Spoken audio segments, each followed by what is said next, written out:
probably the most likely prospect at the time, a few weeks ago, that it was estimated that a no-deal Brexit would result in up to 40,000 job losses in the north and 70,000 job losses in the south. And we hope that we've avoided that, but we know too that while we might have avoided the abyss of a no-deal Brexit, there is no good Brexit for the island of Ireland. As an Irish Republican, I make no apology for subscribing to the idea that Brexit has magnified the political folly of partition and the impact it has had and continues to have on our small island. As things unfold, we need to think and talk our way forward and make no apology for it. The British Parliament has given us a perfect example of how not to do things, and hopefully tonight, as we think and talk, this meeting will act as a step on the road for us in Meath, and I very much look forward to the discussion. So, Gurmain Mahagat.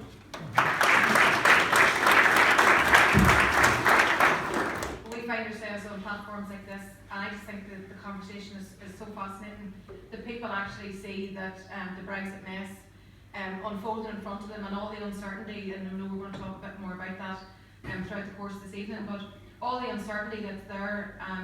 Brexit is an English phenomenon, if you like. It is a British problem, and we've been trying to find an Irish solution. And for me, ultimately, the Irish solution is Irish unity. But uncertainty is probably the word you would use to describe everything that's happening right now. And I think one of the most understated words has been that everything is unprecedented. When you watch the mess that's happening in Westminster, people keep talking about this is unprecedented, this is unprecedented. You couldn't make the stuff up that actually has been happening there over the course of the last 2.5 years. And as Darren says, I think it demonstrates for people time and time again that Irish interests will never be served in Westminster. And if anybody ever needed evidence of that, they only have to look at what's happened there throughout the last 2.5 years.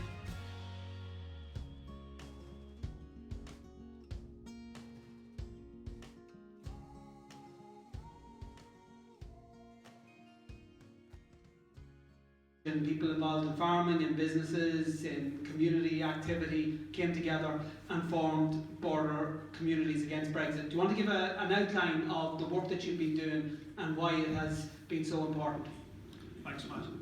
What we've been able to do, and it's been very remarkable with the help of Matt and many other MEPs, is not just to travel to Europe, but actually have huge access to talk to people in Michel Barnier's team, frequently the Article 50 team, to talk to them about how the negotiations are going and to give them our view and impression about what the future should be, and particularly engage with MEPs. Guy Verhofstadt is the chair of the Brexit steering group, and there are half a dozen or more members of that steering group. We've engaged with them all individually and collectively on a number of occasions. And the Parliament have a veto. The European Parliament is very important and has been in this process and will be in the future. And it has allowed them to talk to people on the ground, to ask us from our various sectors how Brexit would affect our life, how it would affect our family and our businesses and our futures. And that has been very, very, very important, because they have been able to go back to the British government, to the negotiators, and this happened just a few short weeks ago. In fact, the day before Boris Johnson signed off on the deal, which was a Thursday morning, we in border communities had asked people to come out along the border on the previous evening, on the Wednesday evening. That particular day was a very good example of our engagement in Brussels. We had heard at lunchtime on the Wednesday that, and I now know it was Arlene Foster, had demanded of Boris Johnson to take the north out of the EU intravan area. Now that seems a simple thing, but it's incredibly important. Because we're an economic island, and so many businesses trade north-south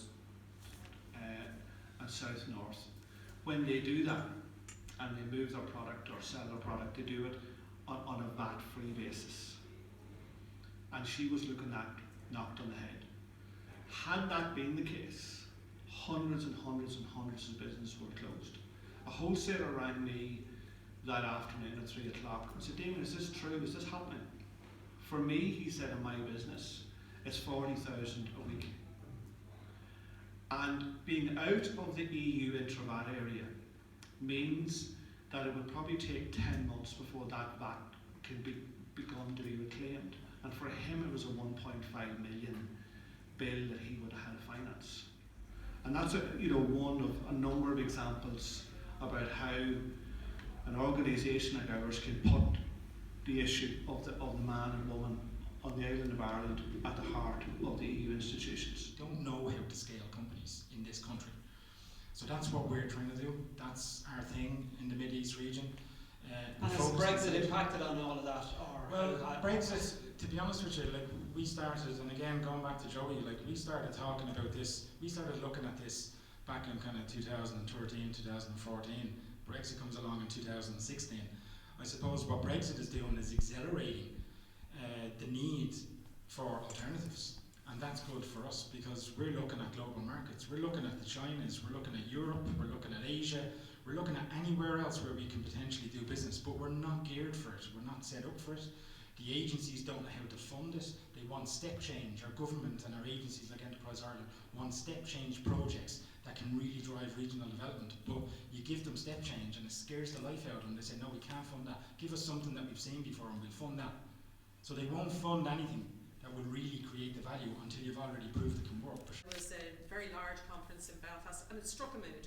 And the mood was very much, we will articulate the future constitutional arrangements on this island in a new way, and that will be around unity.